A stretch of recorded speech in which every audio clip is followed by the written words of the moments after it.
Mach 4-2, we're making a run off target. Roger, Mach 4-2. Ground fire. I'm hit. Mach 4-1, I got an engine fire. I can't hang on to it, I'm very dead. Check. Go ahead, punch out.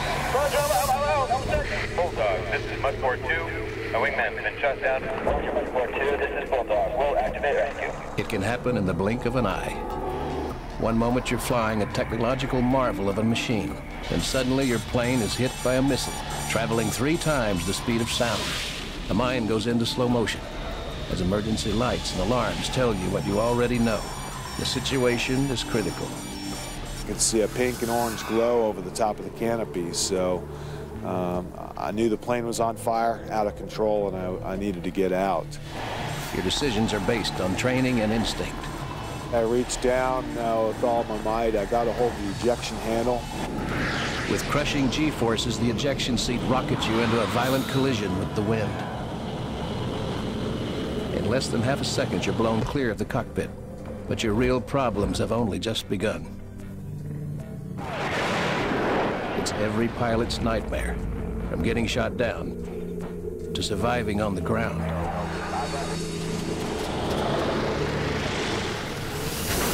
The most defining moment of a pilot's life is crash landing.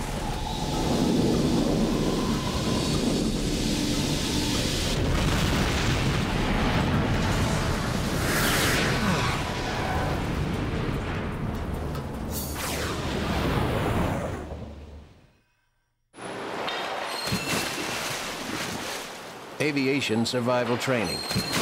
Basic training for future aviators.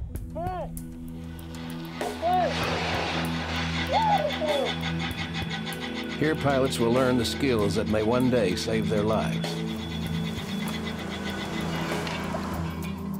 Feet knees together, slight bend in the waist, arms crossed over chest, chin on chest. Every student knows that the training is only a fraction of what they will face in the real world. Ready, go! Much better, good job. Ready. Bend your knees, make it heel. And while on the surface the instruction seems elementary, it carries life and death implications. Pull the trigger.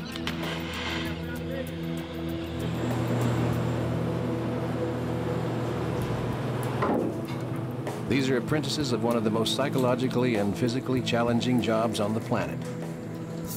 And every lesson they learn at one time or another has been written in blood.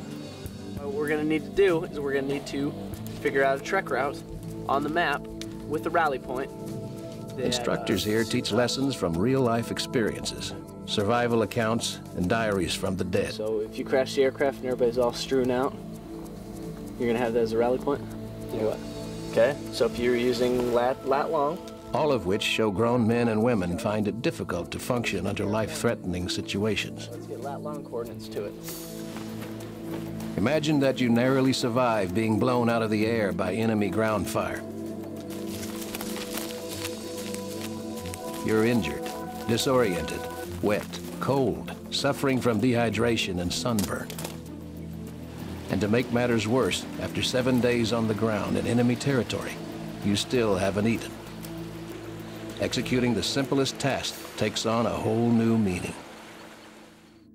Everybody know how much that parachute pull expanded in the water? You know what kind of pull that has? 2 metric tons, right? 65 pounds, 2 metric tons. You can see the importance of what it takes to get out of this pack. In addition to an intense curriculum of avionics and engineering, future aviators are challenged with such pressing questions as, how do you get out of an airplane after it has crashed into the sea and is sinking?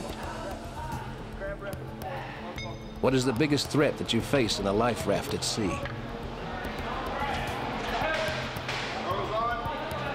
And how long can the average person hold their breath?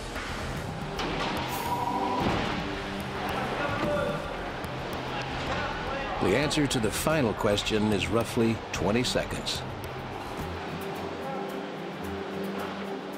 But of course here the subjects are blindfolded, weighted down with flight gear, and then dunked into a pool upside down in a simulated cockpit of an airplane.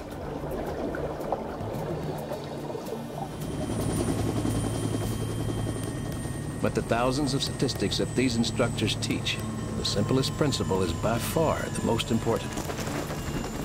The key to living through any life-threatening situation is maintaining a will to survive.